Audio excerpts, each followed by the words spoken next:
It is with such excitement and such great joy that I get to say, good morning, beautiful people. I am Reverend Vicky Jeter, your minister for Louisville Center for Spiritual Living. We welcome you here on this Sunday, May 18th, 2025.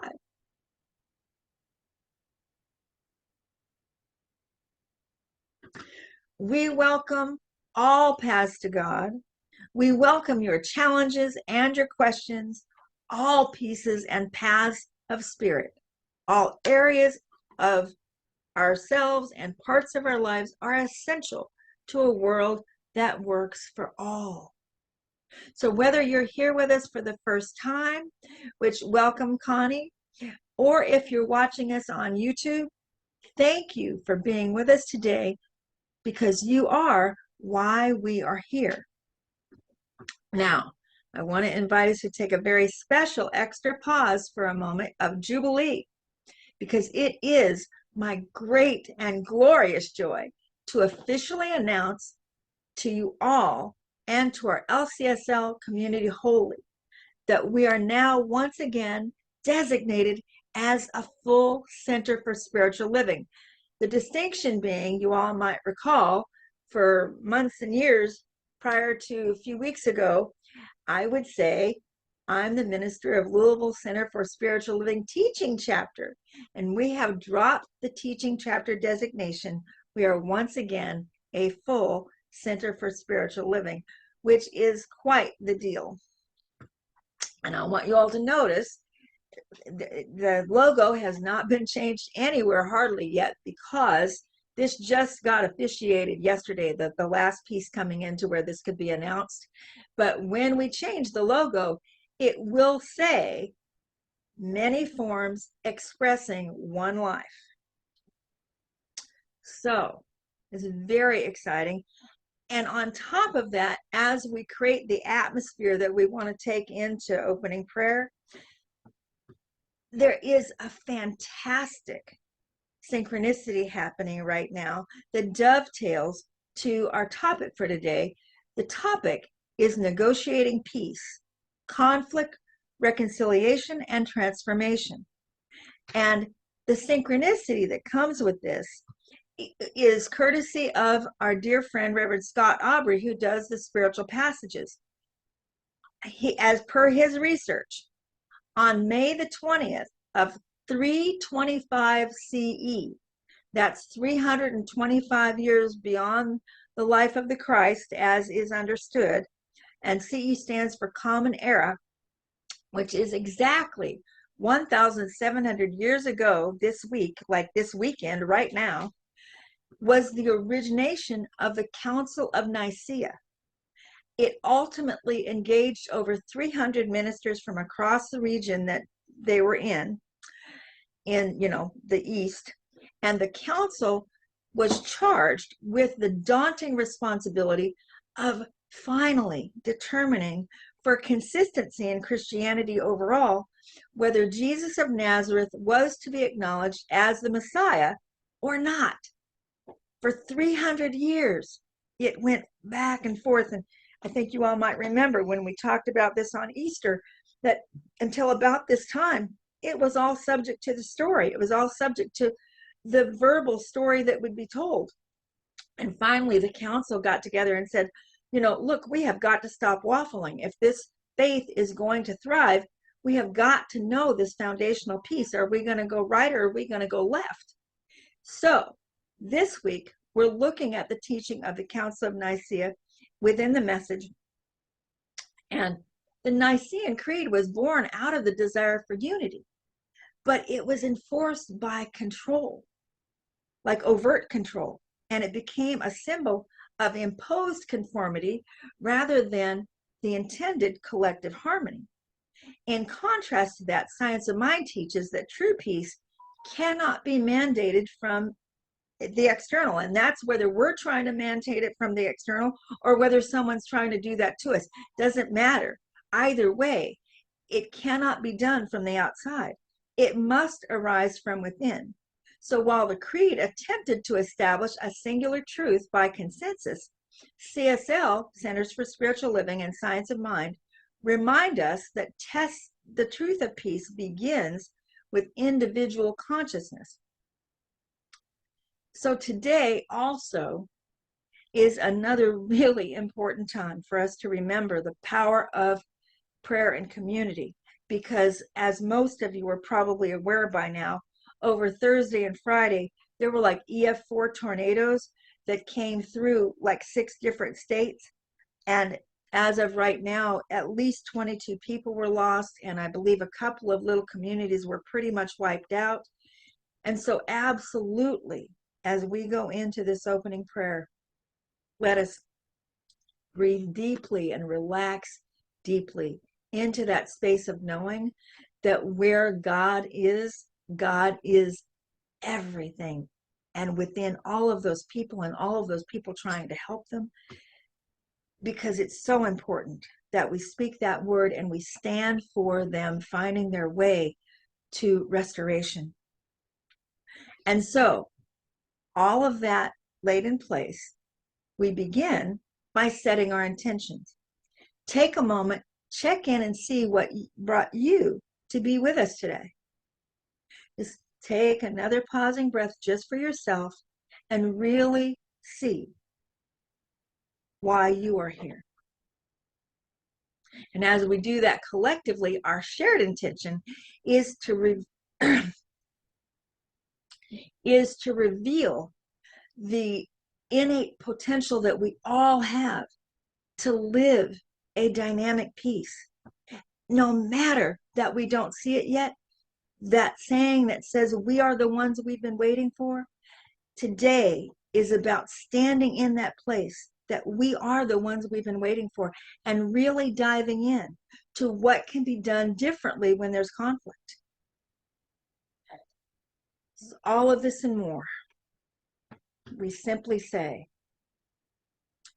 I recognize that there is one life, one love, one infinite presence of divine creation by any name that I call divine spirit. And that one expresses as all. And because it is the all that is all, I am that. I am that I am of each individual within the sound of my voice. And we are collectively I am. And from this alignment in mind, heart, and soul, I realize right here and right now that this is an opportunity whose time has come, and that as a vessel of the divine, the word spoken reaches each individual at their leading edge of being able to understand that we can do this and we can do it together. And so with profound gratitude, I release the word into the law, allowing it to be, and so it is. Amen. Which is followed up by our powerful opening song, What Would Love Do Now, by Eddie Watkins Jr.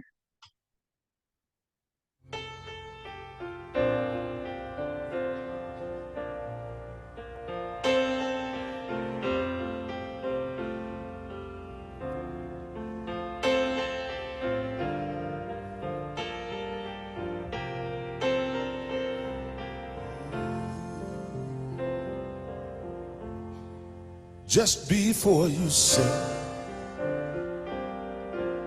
something you can't take away, take a breath, then let it out. Try to think about what would love do now. Wondering if you should cross that line for good.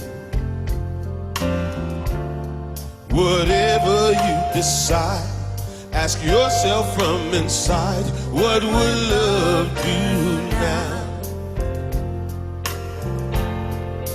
Everything is either an act of love or a cry for love. That's why for love we strive for love. In the end, that's all we know that's real. Whether right or wrong doesn't matter, just as long as you let your heart decide. Ask yourself from inside, what will love do now?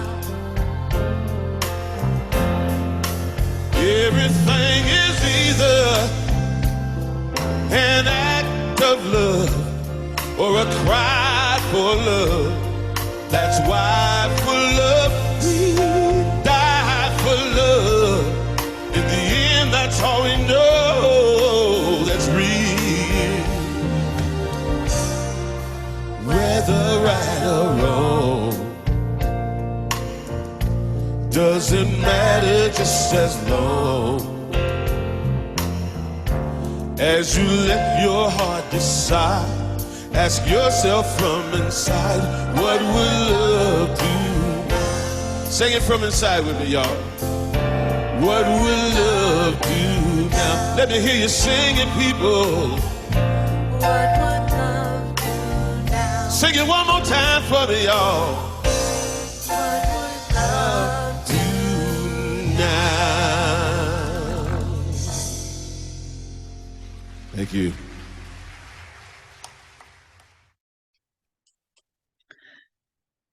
And that floats us right into our mission and vision. The mission of Louisville Center for Spiritual Living is to teach personal transformation as a virtual community, living the principles of science of mind, and celebrating all paths to God, which results in our vision of a world that honors and respects all people.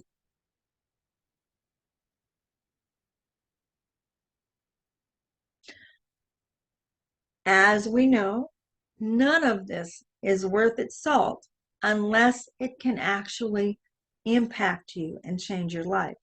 So each week we have applications of what we believe, and we start with pieces of the global vision of Centers for Spiritual Living. And so this week, our global vision affirmation is, we envision a world in which resources are valued, cared for, and grown, and where there is generous and continuous sharing of these resources, by Dr. Edward Vion. And more dovetailed to our topic of today, the application of what we believe is, there is a power within us that is greater than anything we shall ever contact in the outer, a power that can overcome every obstacle in our life and set us safe, satisfied, and at peace, by Dr. Ernest Holmes. And with that, I am just absolutely thrilled to turn this over to our practitioner of the week, Miss Tammy Evans. Good morning. My pleasure to do today's reading meditation. We're doing a little bit different today, kind of a reading and meditation combined together, and then we'll have a middle pause between two different parts. There's a poem and some quotes from Ernest Holmes. So allow yourself to get comfortable in your space. Take a few deep cleansing breaths and allow my words to become yours.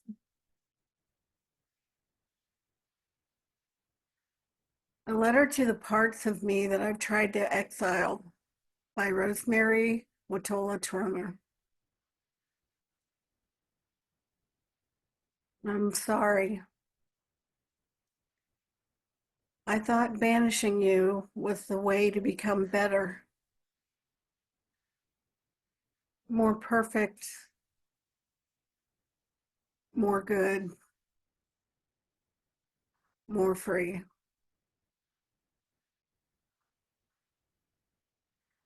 The irony. I thought if I cut you off and cast you out, if I built the walls high enough, then the parts left would be more whole.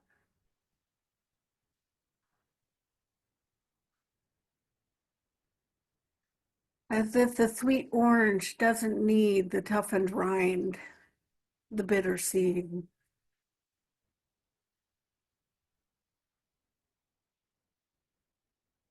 As if the forest doesn't need the blue fury of fire.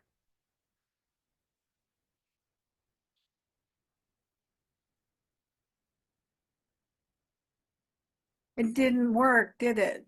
The exile. You were always there, jangling the hinges, banging at the door, whispering through the cracks.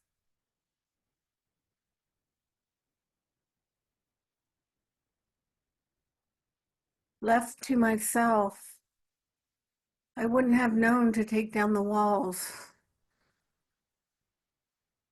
nor would I have had the strength to do so. That act was grace disguised as disaster.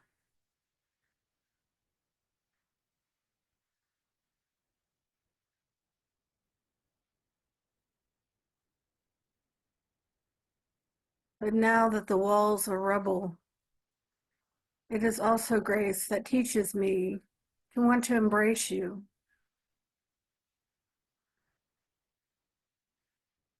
Grace that guides me to be gentle,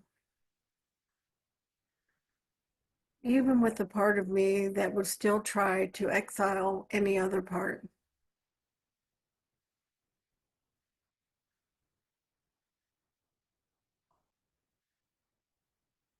It is grace that invites me to name all parts beloved.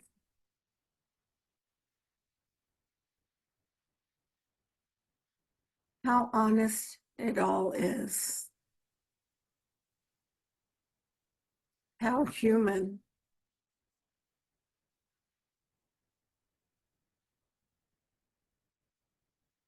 I promise to keep learning how to know you as my own.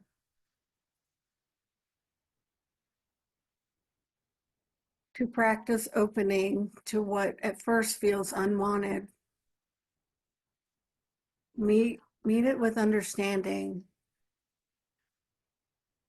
Trust all belongs. Welcome you home.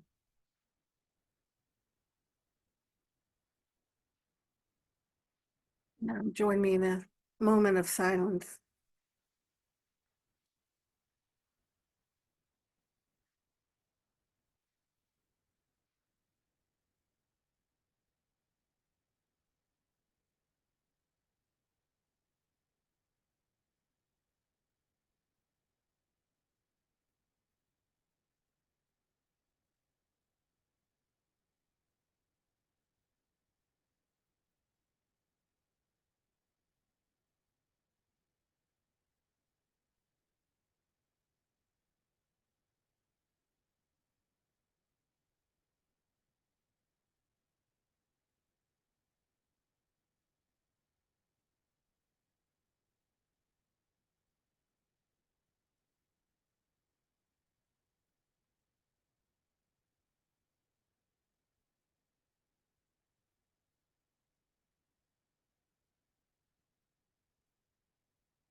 I affirm peace and deny confusion.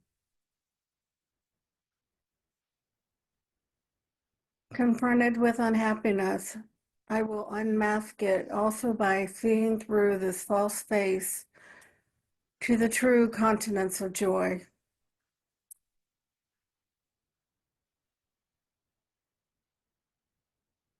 We do not save that which was lost.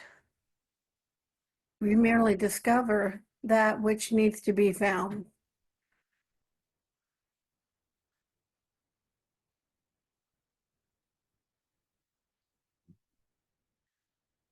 There is a power within us that is greater than anything we shall ever contact in the outer. A power that can overcome every obstacle in our life and set us safe, satisfied, and at peace.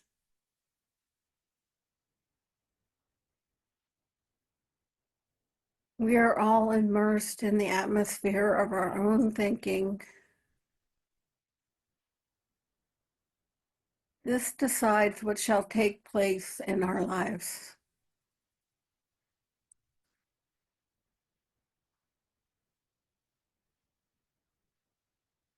The whole thing resolves itself into our mental ability to control our thoughts. The man who can do this can have what he wants, can do what he wishes, and become what he wills.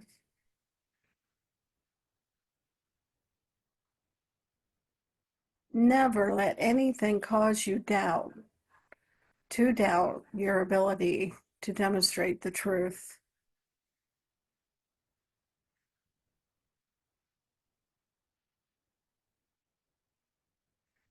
I declare new horizons will open for me. New ideas will flow to me. And a better world of joy and peace will be revealed.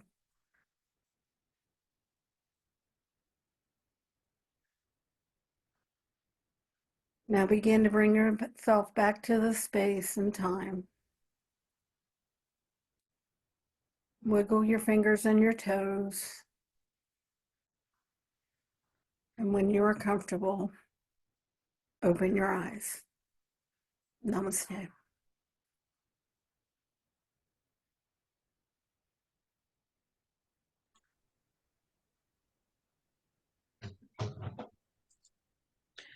Thank you so much, Tammy. So, our topic for the year, rising higher, growing deeper. Our theme for May, raising your voice. Our topic for today, negotiating peace, conflict reconciliation, and transformation. And the opening of this is credited to Miss Sonia Hart, who is almost like a distance practitioner for us. She's not officially, but this is our member from Barbados. And she hasn't been able to be here for a while because she's doing her work. But it's just awesome. She actually wrote the structure for all of these talks within May. She did such a brilliant job. And so just wanting to credit that to her. And so setting the tone for what Sonia is suggesting that we need to do, our special music for this morning is Brave.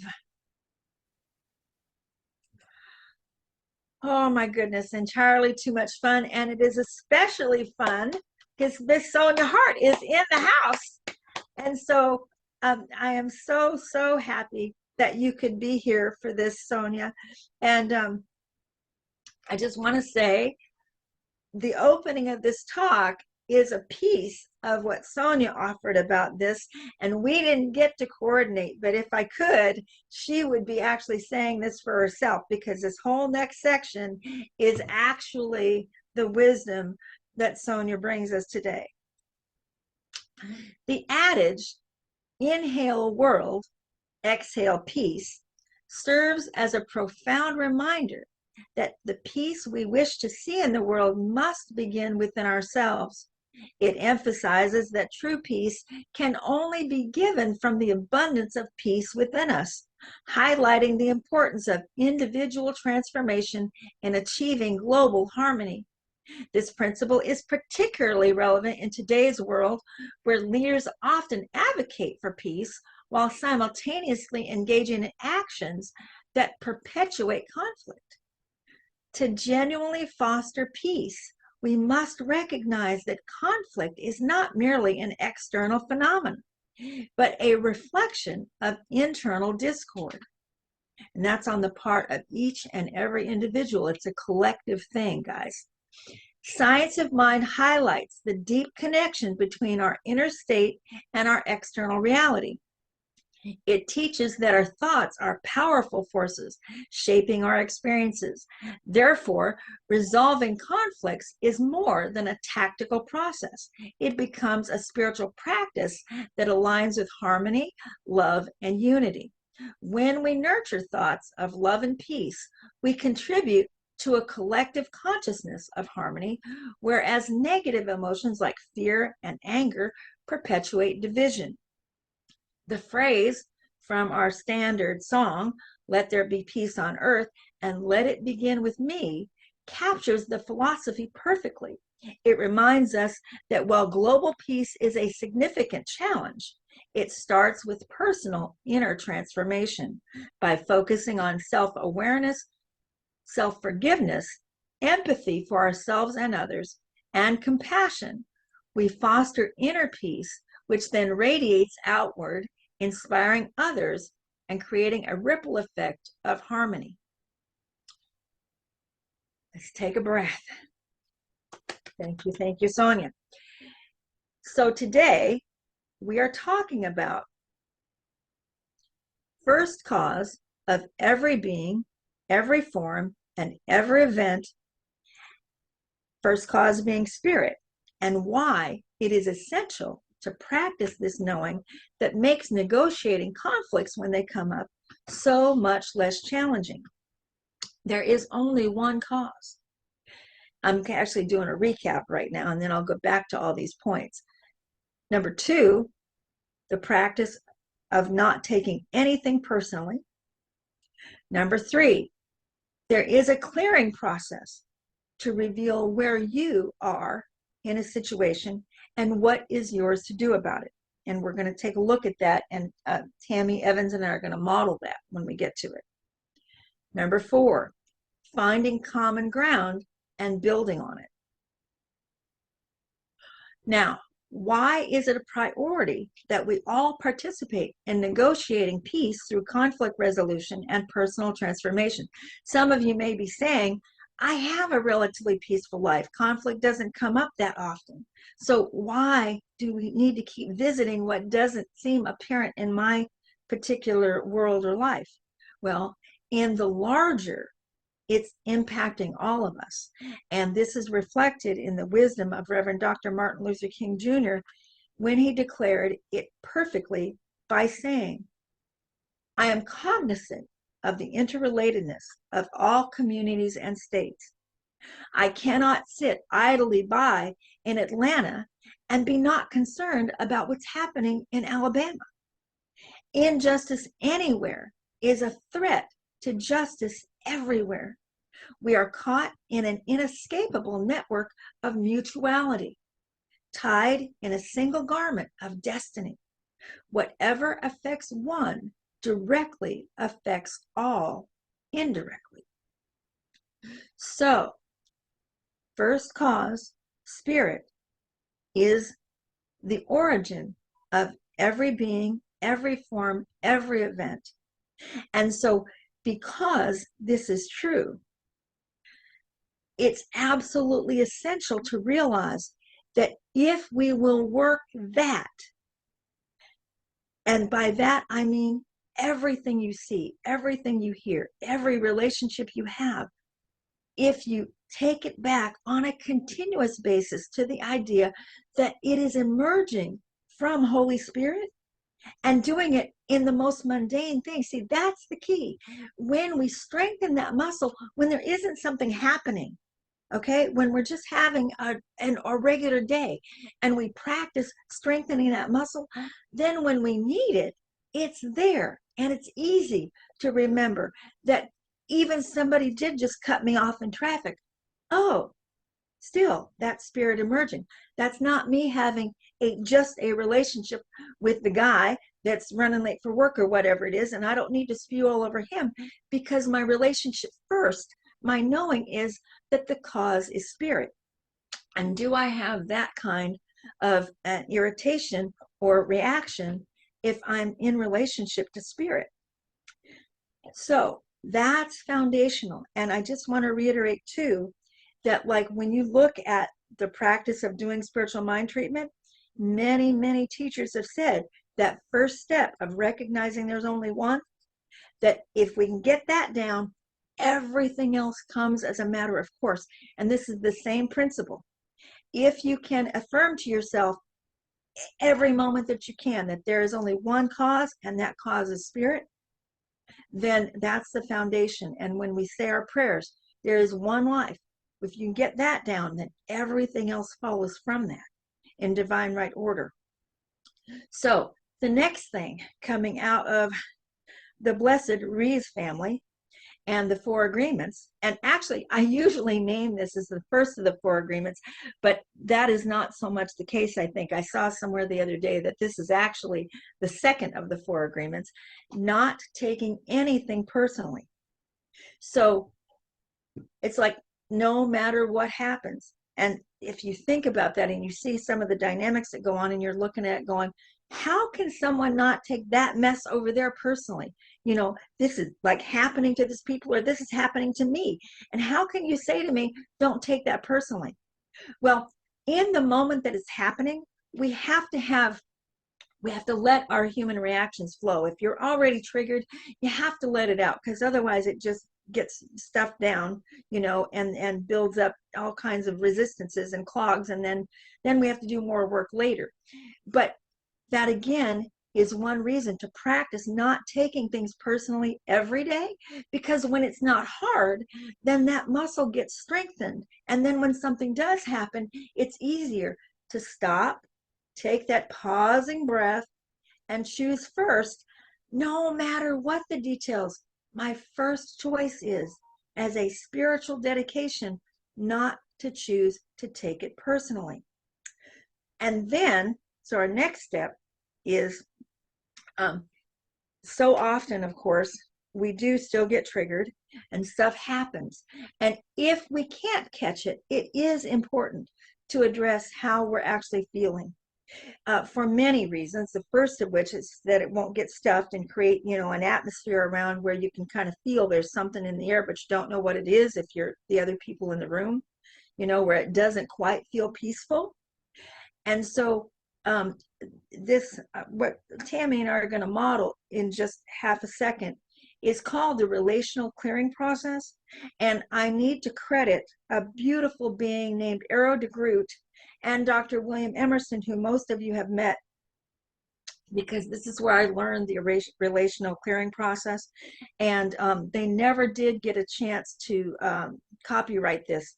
And so this is not to be taught in full generally. And so I'm just going to show you guys the origination of this, Tammy and I. And so go ahead, Vernon, if you would. And thank you.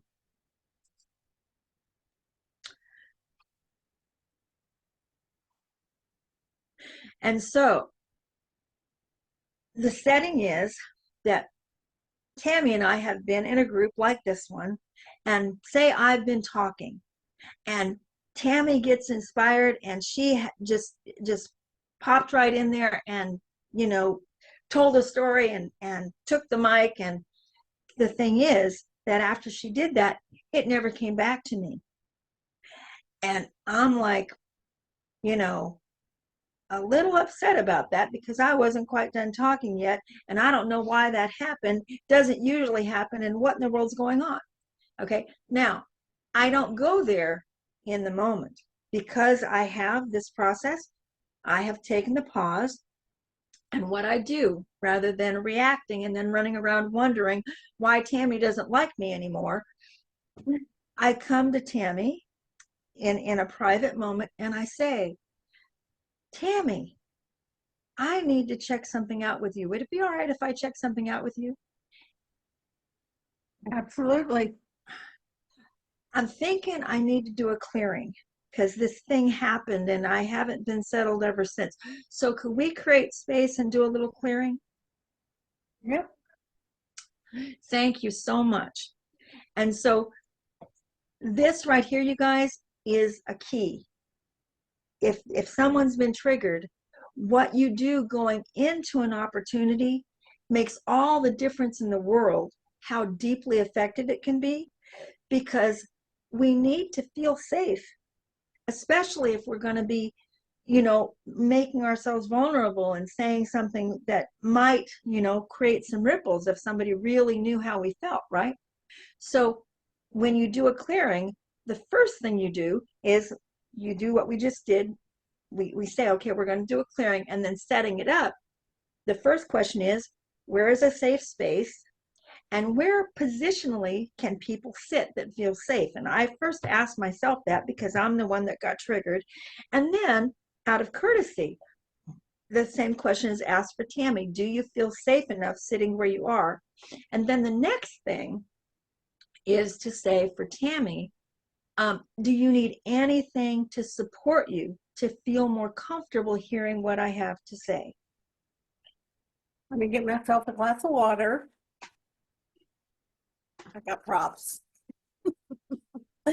And I'll get myself comfortable here and get myself centered, and I'm good. Thank you. Then I'm going to ask myself the same question. And as the person that has been actively triggered, I might have asked a friend to come and sit with me, maybe one of the other practitioners, or someone who might have heard what happened, and I have a feeling that they might understand. And I'm going to say, well, Tammy and I are going to do this clearing. Would you come and sit with me? So let's say they're in the room, and that person just comes and sits next to me. Don't have to do a thing. It's just about presence and feeling ready to be heard. Okay. And then once we're set up and everybody's feeling safe, then officially, as what's called creating agreement, I'm going to say, Tammy, are you willing to hear what's going on for me right now? Yes. Thank you. The other day, when we were in that last group, I was feeling sad, afraid, and a little angry.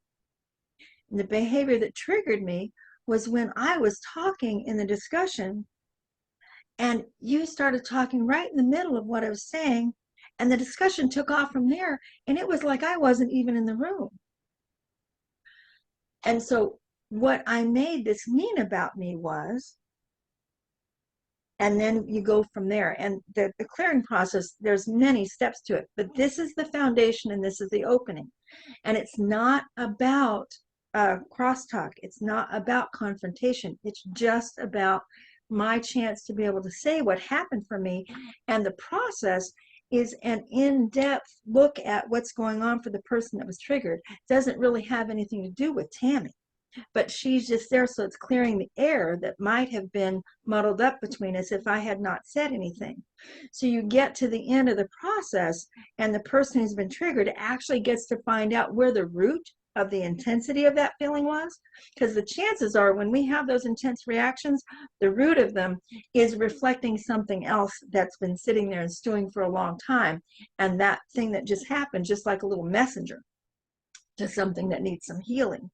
And then you get to the end of a clearing and coming back to the actual relationship, then I might say to Tammy, and this is just questions, again, it's not confrontation, it's just if a question I have. So Tammy, when that happened the other day, did you mean to do that? Did you mean to just hijack the conversation?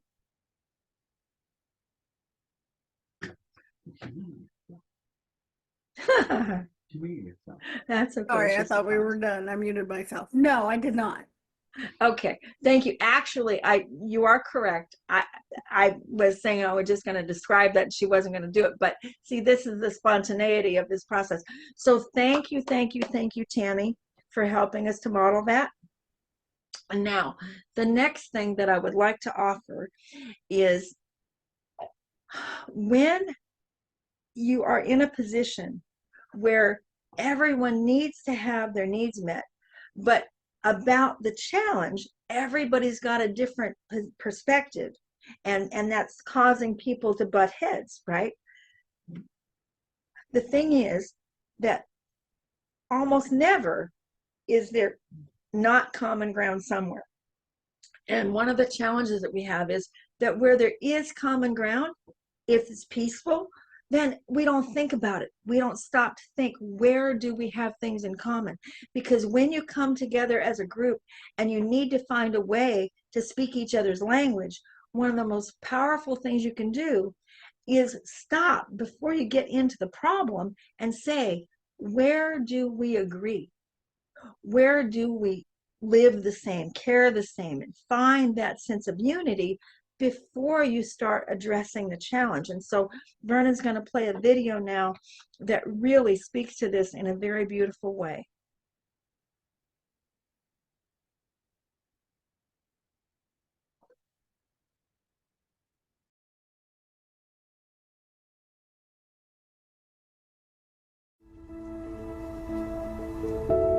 It's so easy to place people in boxes, drawing lines, creating sides. There's us, and there's them. Those we feel comfortable around, and those we don't. There are those of us with many chapters, and those just starting their own stories. There's the well-to-do, and those doing what they can.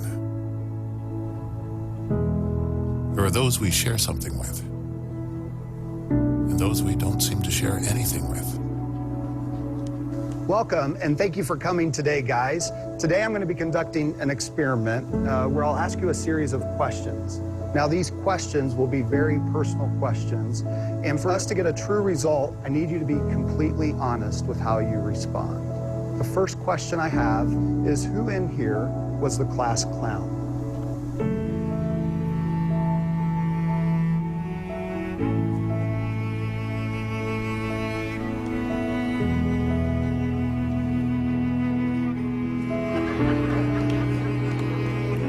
Who is never on time?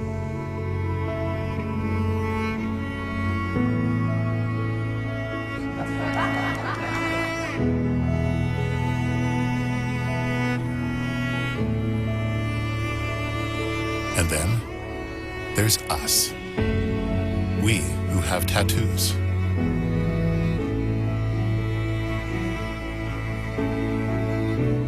We who feel lonely.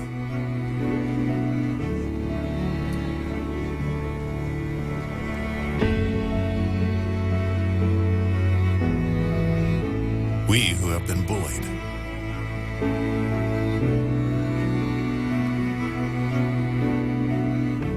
We who have bullied others.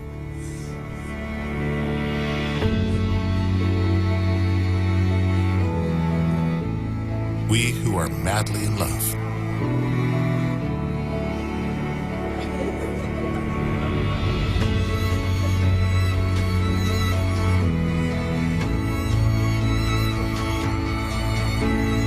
We who have overcome great adversity.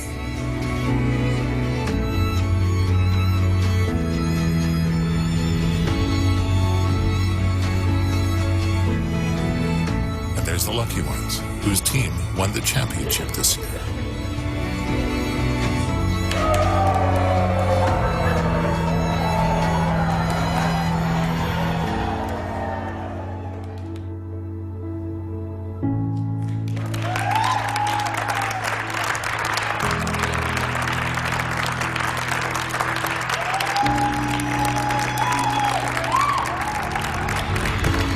We who beat cancer.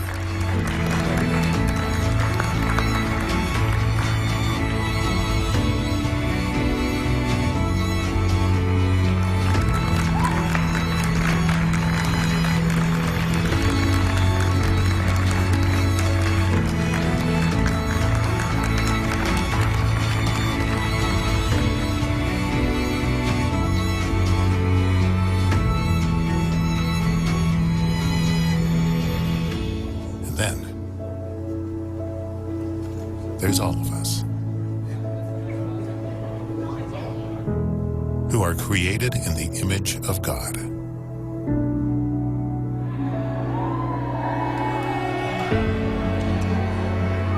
And as one body, we stand together, united as one under His grace.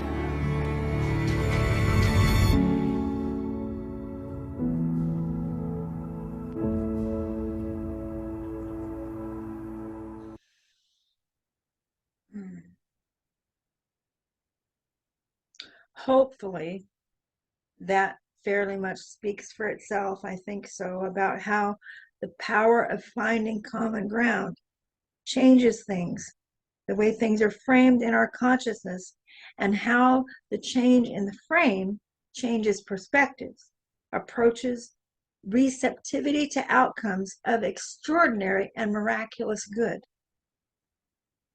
I want to invite you to simply contemplate these things this week. Hopefully, watch the video of this.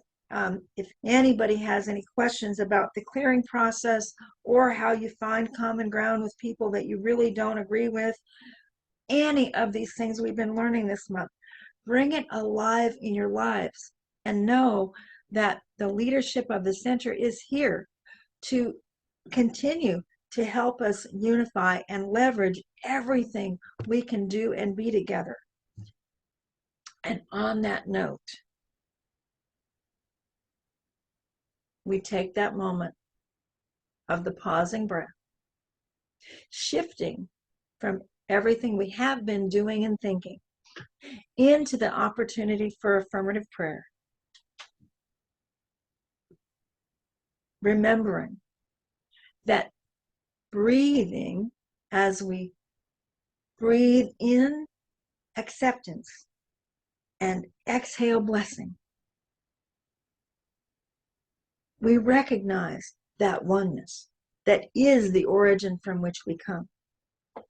And as I recognize the one as the all, necessarily in consciousness, I am that one. Necessarily, each person within the sound of my voice is that one. I am that I am.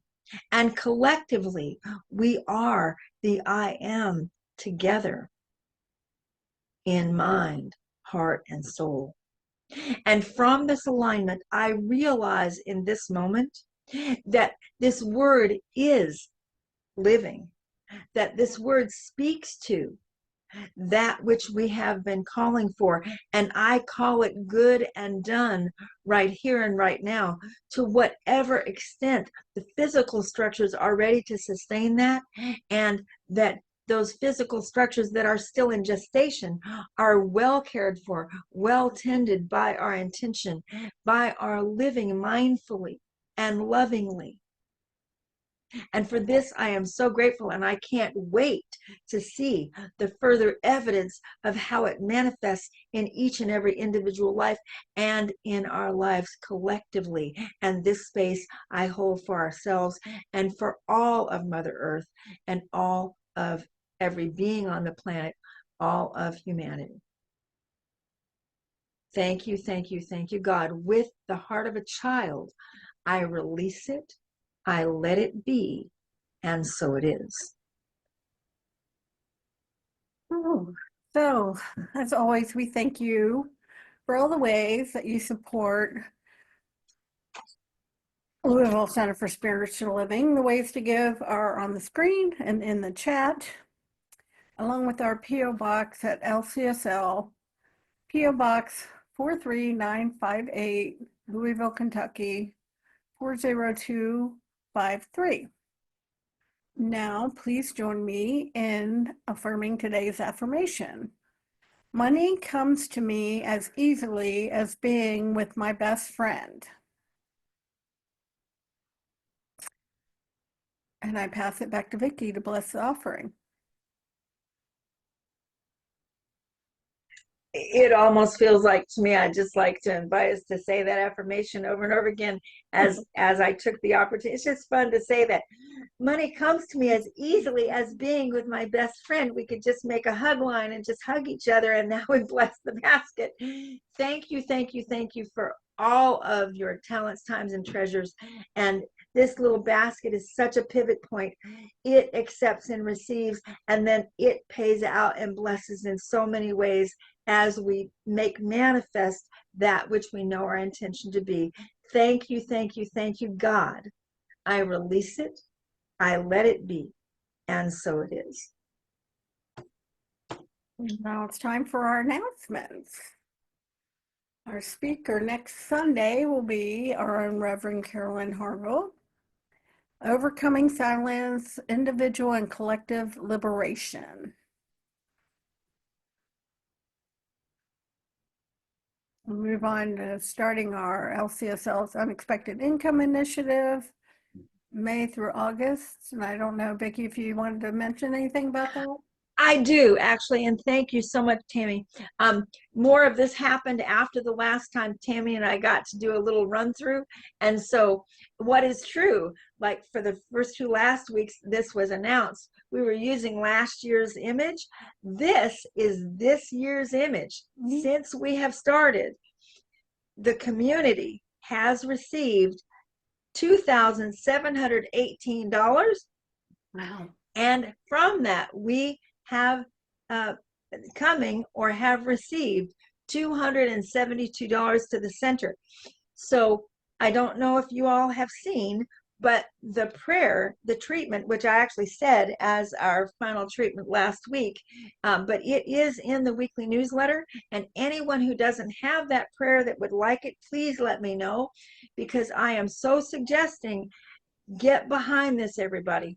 Because as you open yourself up to unexpected good and unexpected income, it really is a generator and a driver. And thank you, thank you, thank you to each of you representing this. We're just so happy for you to have received and so blessed that you have shared with us to this level already. And don't worry, when after we hit that 5,000 mark, we will increase that total for you all to be receiving. And this is through the, from May through August, we're going to be doing our initiative actively. And we always invite you to please stay for sharing time after the benediction. Please always remember, don't ever forget that you are magnificent. Now for our closing song, My Own Superhero, the One Voice Children's Choir.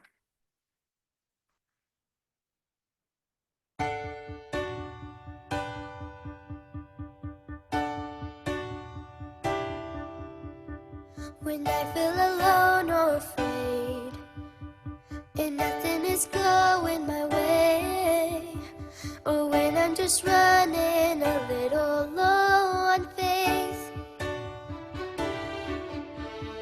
that's when I just gotta believe there's power and courage in me. And whatever happens, through good days and bad ones, I will stand and say,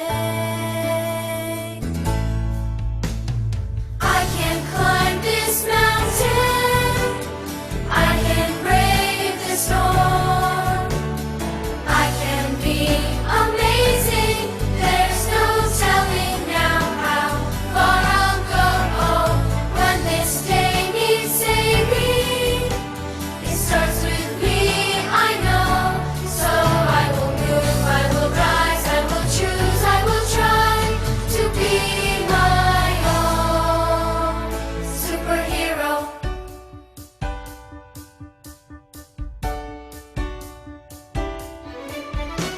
And I'll be a light in the dark, I'll do the right thing when it's hard, I'll reach out my hand if we start to drift apart. When you need my help, I'll be there, 'cause real superpowers are meant to be shared. We're brighter together and stronger than ever.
I absolutely love that song. Floating us right into our benediction of service, I invite you all to say this out loud. There is one life. That is God's life. That life is perfect. That life is my life. That life is all now.